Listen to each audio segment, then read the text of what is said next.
그래요. 밥을 좀 먹나 했더니 이번엔 입에 물고만 있는 재환이. 현재환, 밥 먹으라고. 입에 있는 거 씹어야지. 이렇게 물고 있으면 되겠어? 이렇게 안 먹고 기운 없으면 나가서 놀 수 있겠어? 조금만 놀잖아. 어? 금방 지치잖아, 힘들고. 장난치지 마, 오늘 먹어.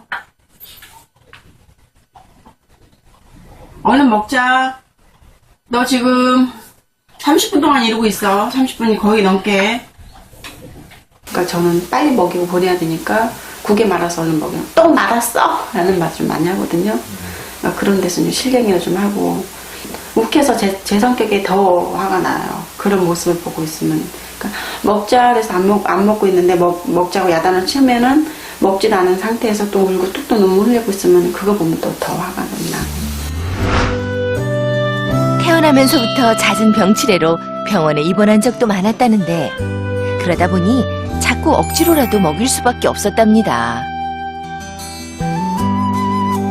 그러니까 소리도 지르고요. 먹지 말라고 밥도 뺏어보고 그냥 가라고 밀어도 보고 등등 밀어도 보고 그랬어요 좀. 그게 재환이한테 약이 아니라 독이 되지 않았을까 싶어요. 오히려 그게 재환이에게 스트레스가 된 것은 아닌지 엄마는 오늘도 속상합니다.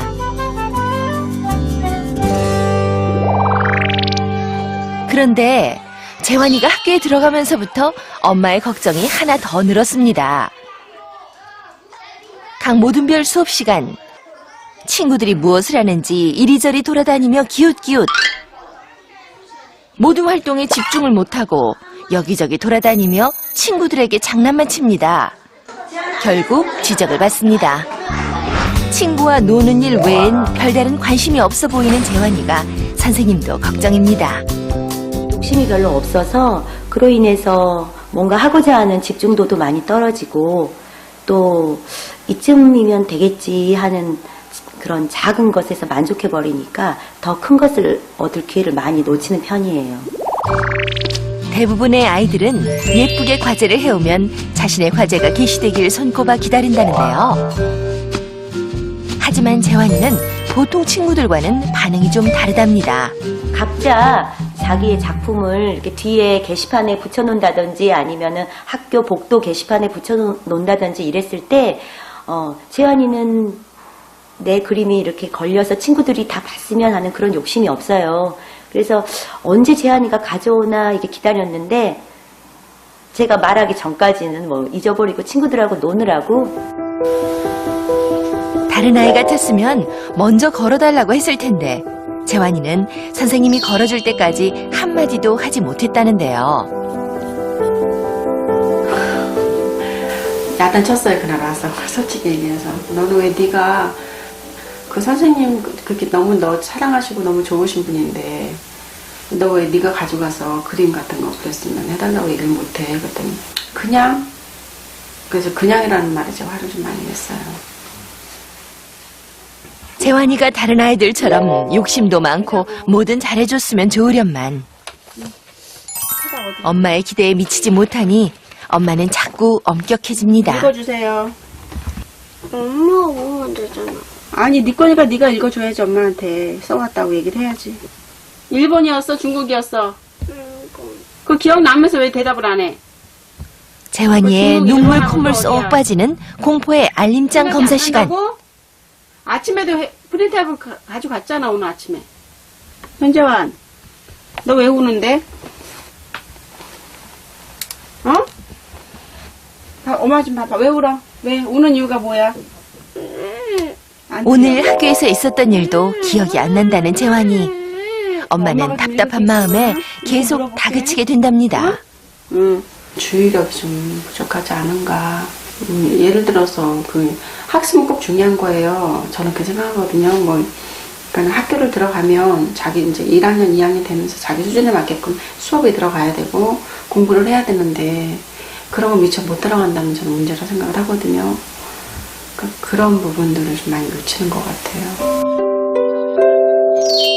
자꾸 멀어져만 가는 엄마와 재환이. 이 또한 재환이의 부족한 사회성에 영향을 미치고 있는 건 아닌지 엄마는 또 속이 상합니다. 재환이가 처음 봤어요. 저렇게 밥을 안 먹는 아이. 안 먹어도 너무 안 먹네요. 어머니 참 속상하실 것 같은데 네. 어렸을 때부터 저렇게 잘 안 먹었어요? 어렸을 때부터 먹는 걸 별로 안 좋아했던 것 같아요. 과자나 뭐 그런 걸 주더라도 많이 안 먹고, 애들 되게 좋아하는 과자들 줘도 그렇게 좋아하지 않고, 밥은 진짜 너무너무 힘들었어요, 정말. 그러면은 뭐 밀가루 같은 거 좋아하나요? 그런 것도 그다지, 그러니까 먹는 거 자체를 그다지 즐겨하지 않는 것 같아요. 네. 그럼 간식도 안 먹으면서 밥도 잘 안 먹는 거예요? 그렇죠. 그래요. 그리고 이렇게 학교 생활도 보니까 이렇게 의욕이 별로 없어 보니까 오로지 관심은 그냥 친구들하고 노는 거 그 이외에는 별로 관심이 없어 보이는데 그 부분은 도대체 원인이 뭘까 굉장히. 사실 이제 이 먹는 게 집집마다 참 문제죠. 이거 보시는 어머님들도 같이 공감을 많이 하실 텐데요. 네. 근데 이제 일단은 기본적으로 잘 안 먹는다 할 때 의심하는 거는 생물학적인 문제입니다. 그러니까 미각이 너무 예민하거나 아니면 위가 좀 작거나 소화 능력이 떨어지거나 그러면 아무리 먹고 싶어도 먹기가 좀 어렵죠. 그래서 이런 경우는 한번 소아과나 이런 데를 좀 가셔서 이것이 지금 건강 상태에 어떤 영향을 미치는지, 이렇게 안 먹어도 그래도 건강에 기능하는 아이들이 있거든요. 근데 네. 조금 작기는 한데요. 그러니까 이런 걸 한번 체크를 좀 해보셔서 계속 아이를 먹는 걸로 이렇게 씨름해야 될 건가는 한번 잘 전문가와 좀 상의를 해보셔야 될 것 같고요. 두 번째로는 보통 이제 이것이 이제 애착 문제하고 결합이 돼도 아이들이 먹는 걸 거부하는 경우가 있어요. 근데 왜냐하면 아이들이 먹는 거는 기본적인 애정하고 관련이 많은 부분입니다. 그래서 왜 아이들이 맨 처음에 엄마들이 먹어 하다 애들이 안 먹으면 먹어 이렇게 쓰레기통에 막 넣는 것도 아니고 이렇게 되기 때문에 아이들이 이거 먹는 걸로 은근히 엄마를 신경전을 벌이게 되거든요. 그래서 근데 이제 제가 보기에는 재환이 같은 경우에는 아마 생물학적인 문제가 가장 주된 요인이 아니었을까. 근데 이제 그거를 다루시는 걸 엄마의 급한 마음에 좀 엄격하게 다루신 게 문제가 아니었을까, 이런 생각은 좀 드는데요. 그래도 어머님하고 그때 이제 상담하면서 요즘에는 그래도 아침에 뭐 엄마가 아이 취향에 맞는 걸로 음식을 좀 준비하니까 이제 좀 덜 싸우고 보낸다, 이런 얘기를 하셔서 아유, 다행이네요. 좀 그런 방법을 이제 조금 찾으시면 되지 않을까, 그렇게 생각이 드네요. 네. 근데 우리 어르신들께서 그냥 밥심 하시잖아요. 네. 근데 지금 재환이가 보면 이제 학교에서 네. 좀 의욕도 없고 좀 네. 집중력도 좀 성취욕도 떨어지고 이런 부분들이 이 밥을 먹지 않아서 그것도 그런 이유가 될까요? 이유가 될 수 있죠. 왜냐면 먹지 않으면은요, 일단 에너지가 떨어집니다. 그렇게 되면 집중 시간이 짧아지죠. 그렇게 되면 주변에서 어떻게 되냐면 자꾸 못한다, 너 왜 그러니, 이런 이야기를 듣고 하게 되면 성취 동기도 자꾸 더 떨어지게 되고 실패 경험이 많아지니까 아이가 좀 의기소침해지고 그럴 수는 있어요. 그런데요, 사실 재환이는 그것보다도 이것 때문에 엄마하고 너무 오랜 기간 너무 지긋지긋한 전쟁을 벌여왔다는 것이 조금 더 문제가 되는 것 같습니다. 그래서 이것이 1차적으로는 이런 생물학적인 문제 때문에 생기지만 이것이 이제 2차적인 문제까지 결합이 되면 훨씬 문제가 좀 눈덩이처럼 커지게 됩니다. 그래서 엄마하고의 좋은 관계라든지 아이의 조절 능력이라든지, 아까도 자발성이 없잖아요. 스스로 말하고 이런 거 없잖아요.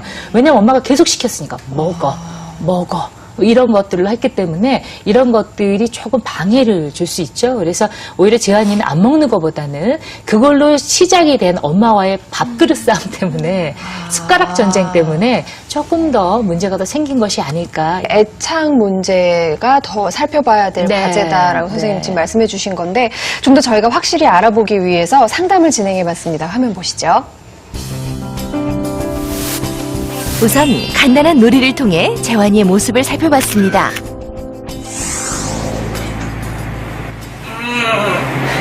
안 해요. 해봐. 안 해요. 해보지도 않고 안 된다며 포기부터 하는데요. 이 올려놓기. 선생님과의 놀이에서는 어떨까요? 자신의 순서를 기다리지 못하고 자꾸만 손이 먼저 나갑니다. 잠깐, 선생님 하고 난 다음에. 방해하고 싶은 거야? 선생님. 이번에도 또 재환이는 왜 이렇게 마음이 급한 걸까요? 곧이어 상담이 이어졌는데요. 재환이를 제일 짜증나게 만들고 화나게 만드는 게 뭐야? 친구들이 놀리는 거. 오. 빼빼로. 아, 빼빼로 말랐다고? 왜 그렇게 놀리면 넌 어떻게 하는데? 때려줘요. 집에서는 어떨 때 스트레스 받아? 자꾸 공부하다가 그래서 네가 말 안 들으면 엄마는 어떻게 하시니? 때려. 그런 적이 좀 많은 편이야, 적은 편이야? 많은 편. 엄마의 엄격한 태도는 재환이에게 어떤 영향을 미쳤을까요? 채연아, 재환이가 만일에 소원이 3가지가 있는데 그게 이루어질 수 있다면 첫 번째 소원은 뭐야?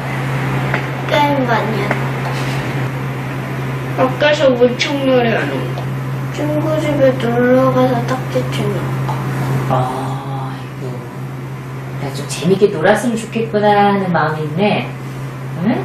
아, 만약에 재환이가 동물로 변한다면 뭐로 변하고 싶어? 호랑이. 왜? 뛰어다닐 수 있으니까. 뛰어다니면 뭐가 좋은데? 자유롭게. 재환이는 지금 자유를 꿈꾸는 모양입니다.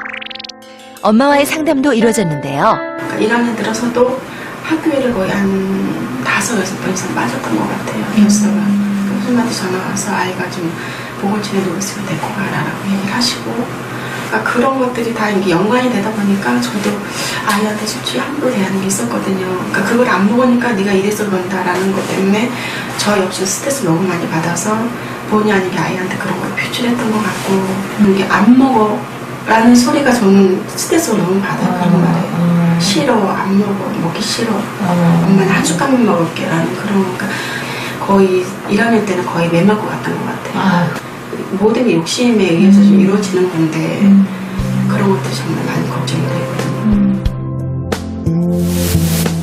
엄마와 재환이의 상담 결과는 어떻게 나왔을까요?